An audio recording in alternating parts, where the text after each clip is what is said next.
پڑھ ہی رہی ہیں، لیکن اس کے ساتھ ساتھ تنقید قومی اداروں کے اوپر بھی ہو رہی ہے. یہ ایک بہت خوفناک صورتحال ہے. ہم گلی محلوں میں رہتے ہیں اور ہم نہیں چاہتے کہ ہمارے قومی ادارے کسی بھی لحاظ سے ان کا کردار جو ہے وہ متنازع ہو، چونکہ پاکستان کو سیکیورٹی کے خطرات ہیں، ہمارے خطے میں سیکیورٹی کے چیلنجز ہیں. اس کے لیے ہمارے قومی اداروں کو ہر قسم کی سیاسی تنازع سے بالا تر رہنا چاہیے، اور یہی وہ سوچ ہے جس کے اوپر تمام پی ڈی ایم کی جماعتیں اتفاق رائے کے ساتھ اپنی جد و جہد کر رہی ہیں.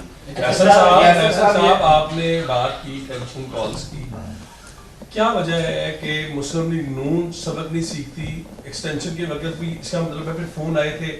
ابھی دیکھنے میں یہ آ رہا ہے آپ کے پارٹی کے قائد کا نظریہ ہے کہ ووٹ کو عزت دو، لیکن جو الیکشن جہاں جہاں پر ضمنی بھی ہو رہے ہیں، ہم کھانے والوں کے دیکھ لیں، ان لوگوں کو ٹکٹ دی گئی جو اس نظریے کے مخالف تھے، ایون کہ آپ کی جماعت کے بھی مخالف تھے. اور اسی طرح لاہور میں بھی ان لوگوں کو لیا جا رہا ہے جو آپ کی پارٹی کو یہ گزشتہ 3-4 سال سے برا بھلا کہہ رہے تھے. تو پھر نظریہ کہاں گیا؟ اور وہ فون کرنے والی قوتیں ایسی دیکھیے، اسی لیے ہم کہتے ہیں کہ سیاست میں ٹیکنالوجی کی مداخلت سے مسائل پیدا ہوتے ہیں، چاہے وہ ٹیلی فون ہو چاہے وہ ای وی ایم ہو. تو لہٰذا سیاست کو کاغذ کے ووٹ تک ہی رکھنا چاہیے، وہ محفوظ جمہوریت ہے. اور ساتھ ہی ساتھ جو ہمارا نظریہ ہے وہ مستحکم ہے، اور ہم نے اپنے نظریے کے اوپر اگر سودا کرنا ہوتا تو ہم سب نیب کی جیلیں نہ کاٹ کے آتے. آج ہماری لیڈرشپ جھوٹے مقدمات کا سامنا نہ کر رہی ہوتی. پاکستان کی تاریخ میں آپ سب گواہ ہیں، کسی سیاسی جماعت کی قیادت نے کبھی اتنی قربانی نہیں دی جتنی اب مسلم لیگ نون کی قیادت نے قربانی دی ہے.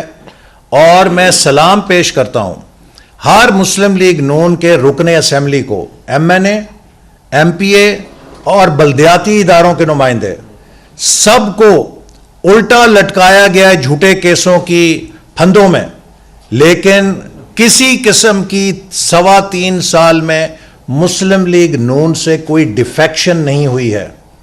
یہ اس نظریے کی طاقت ہے، یہ اس بیانیے کی طاقت ہے، یہ نواز شریف کی سیاست کی فتح ہے کہ آج وہ مسلم لیگ نون جس کو لوگ کہا کرتے تھے کہ اپوزیشن میں جاتی ہے تو اقتدار کے لیے لوگ چھوڑ کے اقتدار میں آ جاتے ہیں، آج 3.25 سال ہو گئے ہیں، ہر قسم کے انتقام کی بھٹی میں ڈالا گیا ہے، لیکن مسلم لیگ نون کا ایک کاؤنسلر بھی مسلم لیگ کو چھوڑ کر اس نے راہ جدا نہیں کی ہے. یہی ہماری کامیابی ہے، اور اسی سے انشاءاللہ تعالی ہم مستقبل میں بھی کامیاب ہوں گے. بہت شکریہ. بس ہو گیا.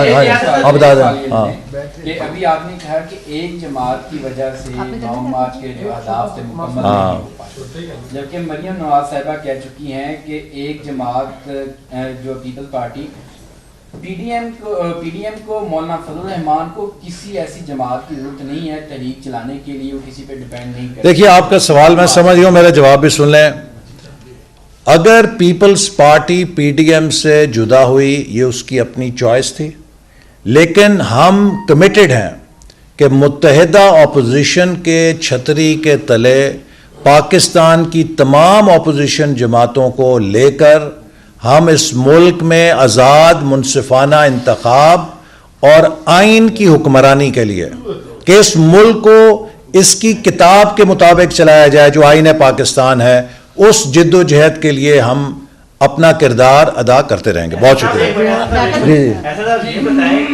ایک میں ذرا ابھی لقبائی کرنے پر آپ میرا چھوٹا سا معصوم سوال ہے جی کہ پولیٹیکل پارٹیز آپ بھی ہیں، پیپلز پارٹی بھی ہے، بڑی بڑی پارٹیز کو میڈیا ہاؤسز کو منور کرنے کی ضرورت نہیں پیش آتی؟ کسی کو مینور کرنے کی کوئی ضرورت نہیں محسوس ہوتی، اور نہ کوئی کیا جا سکتا ہے. اگر ہم میڈیا ہاؤسز کو مینور کر سکتے ہیں تو جس قسم کی تنقید ہم پر ہماری حکومت کے دوران میڈیا کی طرف سے ہوتی رہی ہے، شاید ہم اس کا کوئی تلافی کر سکتے. لیکن اس کے برعکس پچھلے 3 سالوں میں اس حکومت کو جتنی میڈیا ہاؤسز سے فری رائڈ ملی ہے اس کا بھی پاکستان کی تاریخ میں کوئی ریکارڈ نہیں ہے.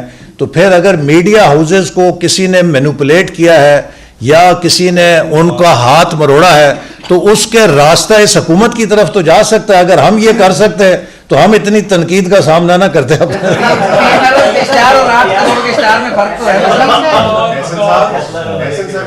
چلو وہ پیسیفائی ہو گیا, بڑا مل گیا آپ کو. وہی نا, ایک منٹ جی یہ بات. اقبال صاحب, پاکستان بار کونسل نے بھی یہ مطالبہ کیا ہے کہ جو آڈیو لیک آئی ہے ثاقب نثار صاحب کی, اس پر ٹروتھ کمیشن بنایا جائے. آپ لوگ بھی سامنے لانا چاہتے ہیں. بیگم پہ حملہ ہوا ہے لاہور میں, نورانی صاحب کی بیگم پہ حملہ ہوا ہے. کن کی؟ احمد نورانی کی بہن پہ, بیگم پہ, صحافی ہیں وہ. آپ لوگ بھی یہ چاہتے ہیں کہ سچ سامنے آئے. تو ایک جو بہت کئی سالوں سے ایک آڈیو لیک سامنے آئی تھی سیف الرحمان کے, جسٹس قیوم کی, آپ سمجھتے ہیں کہ اگر کوئی ایسا کمیشن بنتا ہے تو اس کو بھی اس کا انکلوڈ کر لینا چاہیے؟ دیکھیے, ہم نے تو بہت دیر سے یہ بات کہی ہے کہ پاکستان کے مسائل کا حل یہ ہے کہ ایک ٹروتھ اینڈ ریکنسیلیشن کمیشن بنایا جائے, اور اس میں آپ 1947 سے اپنی تاریخ دیکھ لیں. اس میں چاہے 58 کا مارشل لا کیوں لگا, اس کے کیا اسباب تھے, جنرل یحییٰ صاحب نے کیا کردار ادا کیا, 1977 میں مارشل لا کیوں لگا, پھر 1999 میں مارشل لا کیوں لگا, جمہوری حکومتوں نے اگر غلطیاں کی ہیں تو وہ کیا کی ہیں. سارے معاملات کو آپ لے آئیں, ایک national truth and reconciliation commission جیسے ساؤتھ افریقہ میں بنا تھا وہ بنا لیں.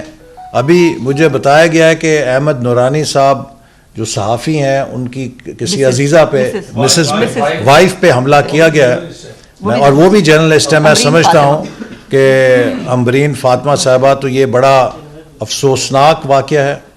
اور اس سے پہلے وہ کمپنی جس نے کہ فورنسک آڈٹ کیا تھا وہ بھی کہہ چکی ہے کہ ہمیں دھمکی امیز کالیں آتی رہی ہیں. یہ اس بات کا ثبوت ہے کہ دال میں کالا ضرور ہے, دال میں there is something black in the dal.